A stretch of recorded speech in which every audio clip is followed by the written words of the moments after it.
Donc, bonjour et bienvenue dans cette nouvelle vidéo, ici Roy Palace et aujourd'hui on va parler d'un sujet dont j'ai pas vraiment l'habitude de parler dans les autres vidéos. Vous l'avez deviné en regardant les esquisses qui sont là, on va parler de dessiner les oiseaux, enfin de les croquer. Et donc pour ça j'ai une méthode, donc la méthode elle vient pas de moi, je vais mettre un petit lien vers la vidéo que j'ai trouvée qui est expliqué. C'est une longue vidéo et c'est en anglais si vous comprenez. C'est de John Muir Laws. Voilà. Et donc cet artiste est spécialisé dans le croquis sur le vif d'animaux. Et il expose une manière de dessiner les oiseaux. Juste avant que je vous en parle, donc je vais vous révéler les techniques essentielles de sa méthode. Juste avant que je vous en parle, eh bien, vous êtes libre de vous abonner à ma chaîne YouTube si jamais vous voulez avoir plus de vidéos et être notifié à chaque fois que j'en publie une. Donc, le plus souvent possible, en général, j'essaye de publier tous les jours à partir de ce mois-ci.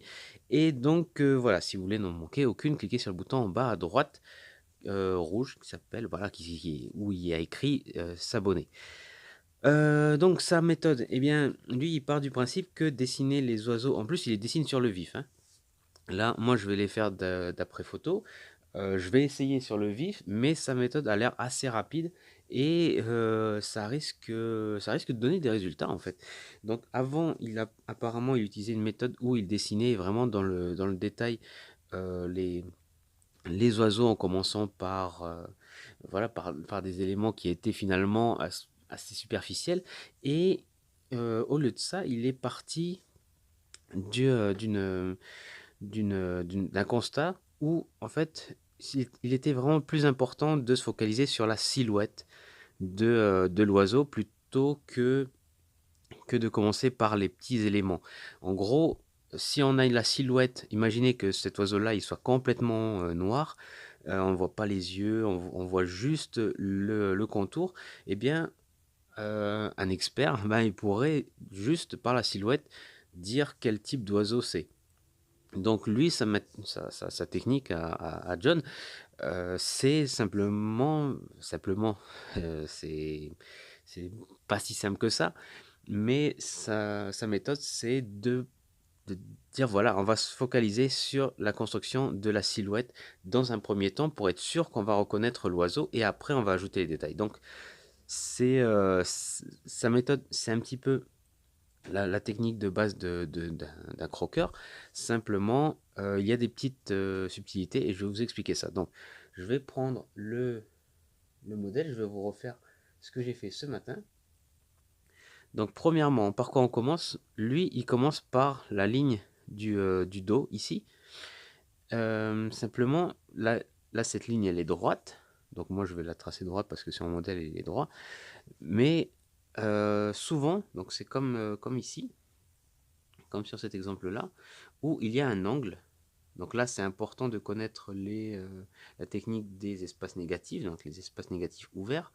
Et en se focalisant sur cet angle-là, la tête et le début du corps, eh bien, la caméra bouge encore,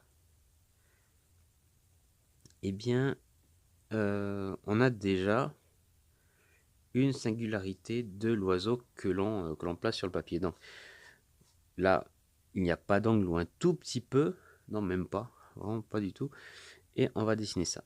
Hop, ça c'est la première chose. Ensuite, une fois qu'on a ça, donc, je pousse un petit peu, une fois qu'on a ça, on va dessiner la tête. Donc la tête, c'est important qu'elle soit, que lorsque vous dessinez, vous placez un ovale et cet ovale voilà, se rapproche de la forme de la tête. Donc si la tête elle est plus aplatie comme ceci, eh bien votre ovale il va avoir cette allure-là. Si la tête est un peu plus ronde, eh bien votre ovale va avoir cette allure-là plutôt. Donc, d'abord l'ovale ici. Et le bec, alors ça c'est rigolo, le bec, lui, il va le placer, hop, un trait comme ça. Donc là, je vous montre, il y a la balle de tennis la dernière fois, je vous fais un peu de place. Et ensuite, on a fait le premier contour ici, on va faire le second ici. Et il a mis en garde mettre en garde, enfin, il a averti les personnes que d'une erreur qui est assez commune, qui est en fait de dessiner le cou de l'oiseau comme ça, et puis ensuite de commencer le corps. Et en fait, quand on fait ça, on a des risques de faire des silhouettes disproportionnées. Et il a un concept pour éviter ça, c'est le concept du mur. En fait, on a la tête de l'oiseau qui est ici, et pour commencer le corps, en général, il est par ici le corps. Et pour avoir en gros cette position là juste et pas faire ce coup supplémentaire et rendre l'oiseau complètement disproportionné, et bien lui il pense à l'oiseau qui est en face d'un mur comme ceci, et lorsqu'il va tracer le, le cercle ici, enfin la forme pour le corps, et bien il va s'assurer que ce corps là ne va pas aller au-delà du mur. Donc le mur il est ici, et à peu près voilà, la tête et le corps ici vont être à peu près au même niveau.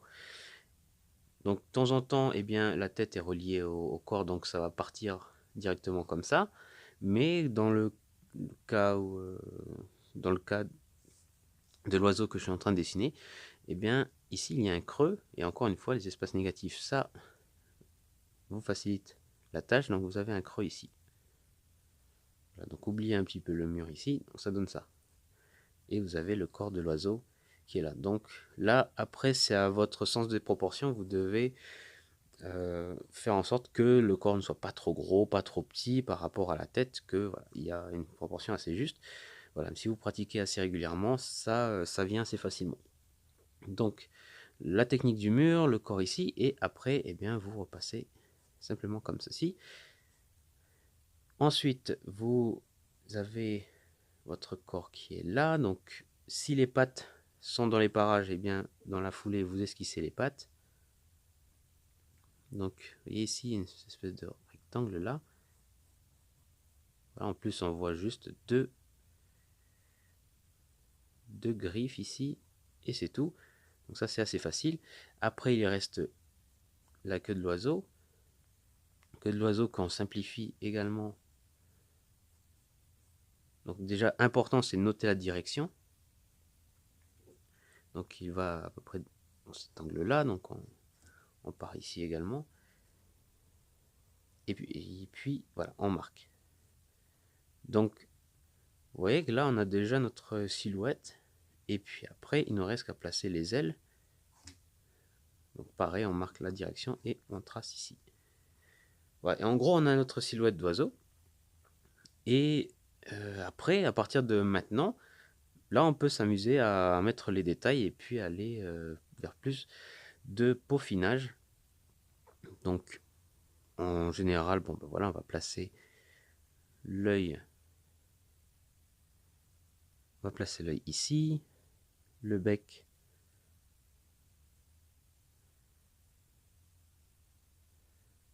par là, et puis on revient sur les contours.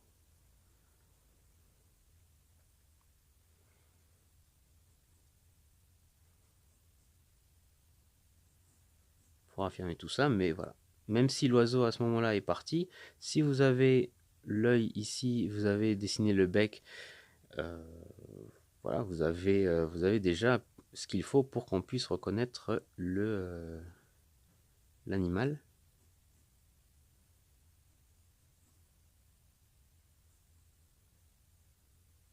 Et puis après, il vous reste juste à bien dessiner les petits détails. Donc ici, voilà, vous suggérez là le plumage.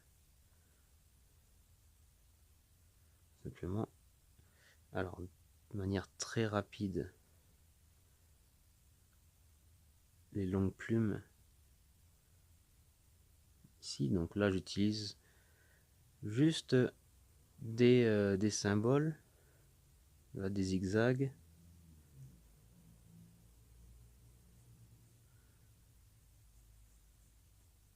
Ligne droite, voilà, juste pour que l'on comprenne quels sont ces éléments. Voilà, un petite ombre portée.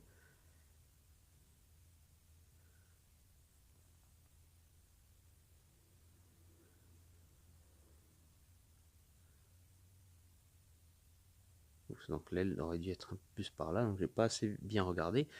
Mais bon, partons du principe que si je suis sur le vif, l'oiseau bouge, l'oiseau picore et puis s'en va, bah, j'aurais pas forcément la précision pour placer l'aile exactement où il faut. Mais en gros, voilà. Et après, vous obtenez votre petit croquis. Et puis, ça m'a pris combien de temps? Ça m'a pris voilà, moins de 10 minutes de faire ça. Enfin, pour arriver à cette étape-là. Mais pour l'esquisse, ça a pris encore moins de temps. Donc, c'est quelque chose que peut-être vous aimeriez tester si vous aimez les oiseaux. Donc, voilà. Donc, j'essaierai. Hein, vraiment. En plus, il y a plein de pies qui se baladent autour de la maison. Il y a il y a des faucons, il y a des hiboux. J'ai le choix. Donc j'essaierai et puis ben, je vous en ferai un retour lorsque j'aurai une petite planche à vous présenter. Donc eh bien voilà pour cette vidéo. N'oubliez pas, cliquez sur j'aime si vous avez aimé, et puis si vous n'avez pas aimé, bah, cliquez sur je n'aime pas. Et ensuite, voilà, vous pouvez également faire le petit test pour savoir quel type de dessinateur vous êtes sur mon blog. Donc vous cliquez sur le lien qui se trouve dans la description. Et puis voilà, donc je continue à griffonner un petit peu. Je vous remercie de votre attention et puis je vous dis à bientôt pour la prochaine vidéo.